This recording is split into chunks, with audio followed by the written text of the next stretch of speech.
GBS, Guillain Barre syndrome, एक autoimmune disease है, rare neurological disorder that immune system mistakenly attack peripheral nervous system. Network of nerves, peripheral nervous system, a network of nerves that is outside of brain and spinal cord. तो GBS में होता क्या? GBS में होता है कि जो body जो हो तो वीक हो जाता है, पैरालिसिस में चला जाता है, और जो पेशेंट होता है वेंटिलेटर पे होता है, उसको वेंटिलेटर की नीड होती ही होती है। ठीक है, तो ये जो बीमारी है ये किसी भी एज में हो जाता है, किसी भी जेंडर में हो जाता है। ये ऐसा बीमारी जो कि कोई भेदभाव नहीं करता है, मेल फीमेल बच्चा सबको होगा। ठीक है, और इसका जो कारण है होने का कि GBS कोई रीज़न हो, तो कोई नोन रीज़न नहीं है। रिसर्चर को भी नहीं पता है कि किस वजह से हो रहा है, कोई कंटेजियस है, कोई इन्फेक्शन है, कोई रीज़न नहीं है इनके पास, अभी रिसर्च के अंदर ही है। देखा गया है कि जो इतने सारे केसेस हैं उनमें देखा गया है कि जो इम्यून सिस्टम है अटैक करता है इन्फेक्शन को, बट जो बैक्टीरिया और वायरस होता है रिजेंबल करता है नर्व सेल्स पे। तो जब नर्व सेल्स पे जो ऑटोइम्यून अटैक करने जाता है तो वो नर्व सेल्स को ही ख़राब कर देता है। ठीक है, जिसकी वजह से क्या होता है कि जो उसका जो माइलिन शीथ है या एक्सोन सेल्स है वो डिजनरेट करने लग जाता है और क्रिएट कर देता है इस प्रकार के सिम्टम्स। अब माइलिन शीथ डिजनरेट होता है तो टाइप ऑफ GBS होता है, और एक्सोन सेल्स आता है तो अनदर टाइप ऑफ GBS होता है। तो इसका कोई एग्जैक्ट रीज़न नहीं है क्यों हो रहा है। स्टार्ट होता है फ्यू डेज से, कुछ हफ्ते, और फिर ये धीरे धीरे वर्स होने लगता है। सिम्टम्स क्या देखने को मिलते? सिम्टम्स है जो कि अनएक्सप्लेन्ड सेंसेशंस है। स्टार्ट करता है लेग से और बैक में। ये जो सिम्टम्स है जो आपने रील देखा होगा जो परिणीति चोपड़ा का चल रहा है आजकल ट्रेंडिंग में, कि कुछ भी सिम्टम्स हो रहे हैं वैसे इसमें हो रहे होते हैं। तो ये नहीं कि रिलेट करो कि परिणीति चोपड़ा को GBS है, ऐसा नहीं है, बट ये है कि सेंसेशंस कुछ से कुछ हो रहे होते हैं। चिल्ड्रन को होता है कि चलने में दिक्कत होता है, ठीक है, और ये शुरुआती सिम्टम्स हैं कि सेंसेशंस आना, चलने में दिक्कत आना है।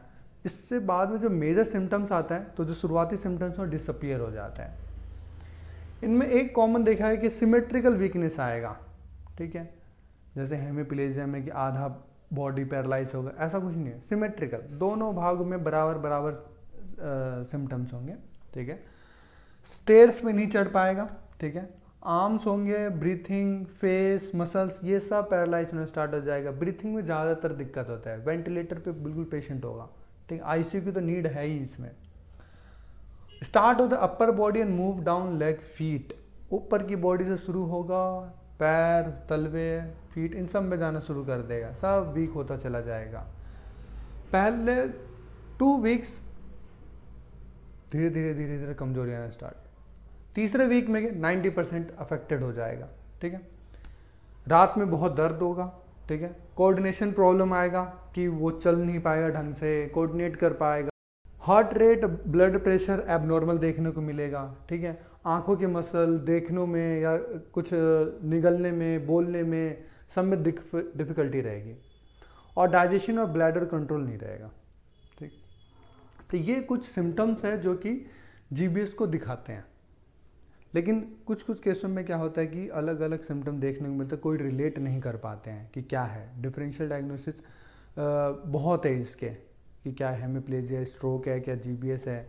तो मोस्टली आपने देखा होगा कि हॉस्पिटल सब में GBS जब भी लिखते हैं वो क्वेश्चन मार्क लगा के लिख देते हैं, कन्फर्मेटरी नहीं लिखते हैं कि इसको एग्जैक्ट ही है, या फिर बहुत रूटीन में जाने के बाद फिर कंफर्म करते गए हैं। बट एक साइन देखने में मिला कि ये इनको सिमेट्रिकल वीकनेस देखने को मिलता है वो दोनों बॉडी साइड्स में। तो ये इसका एक है सिम्टम्स। ठीक है, जब हम सफदरजंग में थे हॉस्पिटल में, तो वहाँ हमने बहुत सारे GBS के केसेस देखे। वहाँ पे फाइल पे GBS question mark, GBS question mark, बहुत सारे पेशेंट्स ICU में एडमिट हुए पड़े हैं।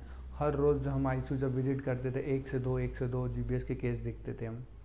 ठीक, तो उनमें जो ट्रीटमेंट की बात करें तो ट्रीटमेंट है रिहैबिलिटेशन, फिजियोथेरेपी, मस्ट होता है जीबीएस के केस में। बाकी सब सिम्टोमेटिक ट्रीटमेंट चल रहा होता है, ठीक। लेकिन जो फिजियोथेरेपी होता है वो ही उनको वहाँ से निकाल पाता है।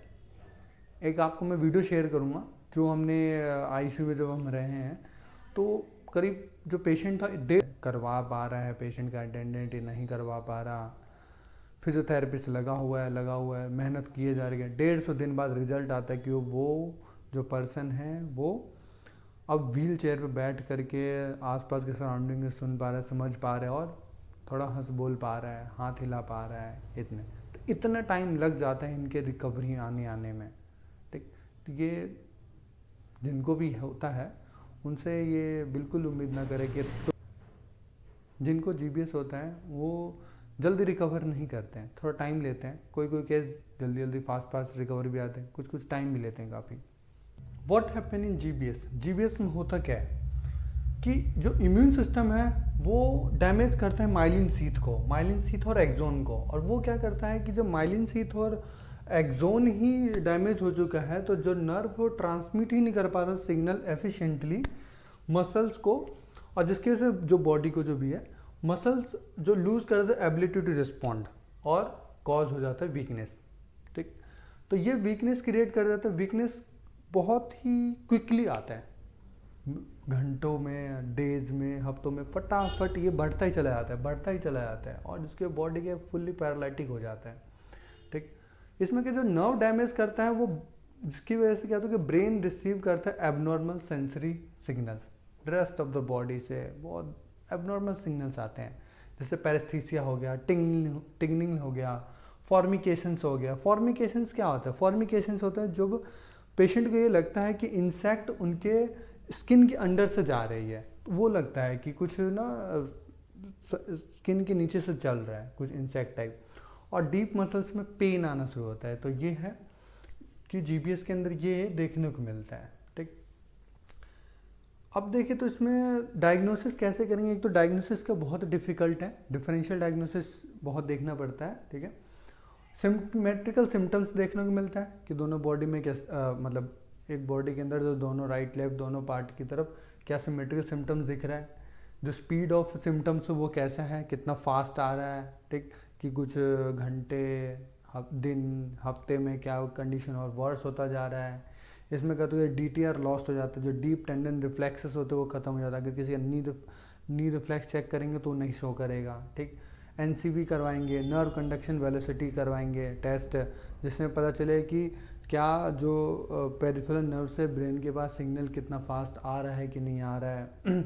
लंबर पंक्चर करेंगे, लंबर पंक्चर में स्पाइनल कॉर्ड का फ्लूइड लेंगे और देखेंगे कि उसमें ये दिखता है हमें कि प्रोटीन्स का लेवल बढ़ जाता है लंबर पंक्चर में। ट्रीटमेंट के तौर पे तो देखा तो नॉट नोन क्योर, कोई भी नोन क्योर नहीं है, सब सिम्टोमेटिक चल रहा है। प्लाज्माफेरेसिस करते हैं, प्लाज्मा एक्सचेंज करते हैं जिसमें, और IVIG होता है जिसमें हाई डोज इम्यूनोग्लोबिन थेरेपी होता है, ठीक, और एंटी इन्फ्लेमेशन स्टेरॉइड्स दिया जाता है और सपोर्टिव केयर, और लास्ट आता है रिहैबिलिटेशन, जिसमें फिजियोथेरेपी का बहुत बड़ा रोल होता है जीबीएस के पेशेंट को सुधारने में, ठीक। इस केस में क्या होता है कि जो फिजियोथेरेपिस्ट होते हैं वो ICU जाते हैं और पेशेंट को एक सफिशेंट ब्रीथिंग में मदद करते हैं, उनके जो लंग्स होते हैं उसको क्लियर करते हैं, ठीक, और लिम्ब एक्सरसाइज करते हैं, ठीक, और मॉनिटर के वहाँ पे देख के जो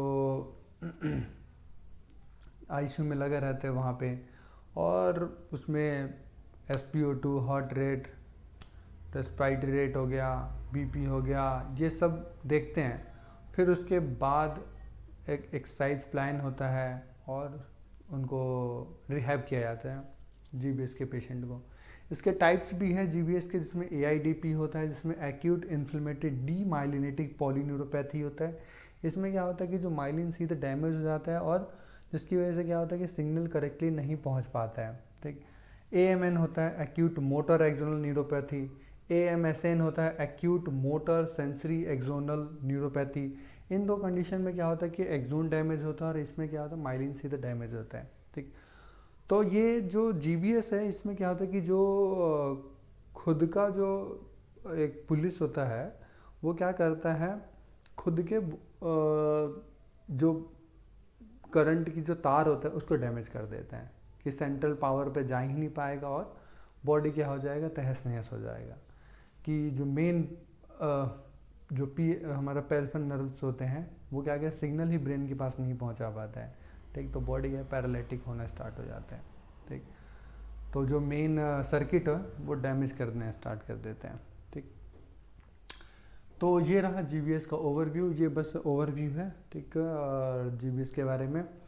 और हम जो इस चैनल पे हम पढ़ रहे हैं कि GBS पढ़ रहे हैं, लास्ट टाइम मैंने SPD पढ़ाया था हमने, तो थोड़े थोड़े ये ओवरव्यूज टाइप हैं कि केस टाइप है, ये हमें जो देखने को मिलते हैं ये सब थोड़े थोड़े मैंने अपने जब अपने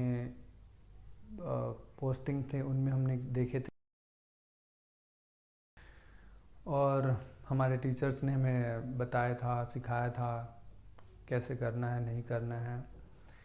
तो इस चैनल के माध्यम से हम बस एक्सपीरियंस शेयर करना चाह रहे हैं, कर रहे हैं, और जो